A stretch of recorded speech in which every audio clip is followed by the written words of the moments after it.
আসসালামু আলাইকুম ওয়া রাহমাতুল্লাহি ওয়া বারাকাতুহু। প্রিয় মুসলিম ভাই সব, আমি মাওলানা ফরিদউদ্দিন আল মোবারক বলতেছি। আমার মাদ্রাসা উত্তর হরিপুর জমিরিয়া মাদ্রাসা, বাংলা বাজার, ছাগলনাইয়া, ফেনী, সম্পূর্ণ পানির নিচে নিমজ্জিত।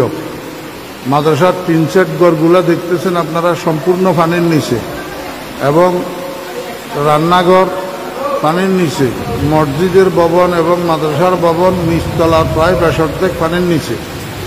মাদ্রাসার নিচে নামলেই ওঠাই পানি, যেখানে ছাত্র শিক্ষকদের মাথার উপরেও 1 হাত পানি।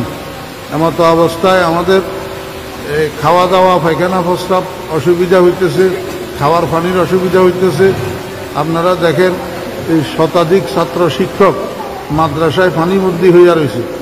এই অবস্থায় হৃদয়বান মুসলমান ভাইদের এবং বিভিন্ন স্বেচ্ছাসেবক সংগঠনগুলোর কাছে আবেদন, আপনারা মেহরবানি করি এখান থেকে আমার ছাত্র শিক্ষকদেরকে উদ্ধার করেন।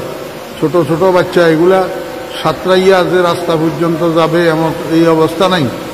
এমতো অবস্থা আপনাদের কাছে বিনীত অনুরোধ, আপনারা যেখানে আছেন আমার এই ছোট ছোট ছাত্র শিক্ষকদের দিকে একটু সাহায্যের হাত বাড়ান, একটু তাড়াতাড়ি এখান থেকে আমাদেরকে উদ্ধার করার চেষ্টা করেন।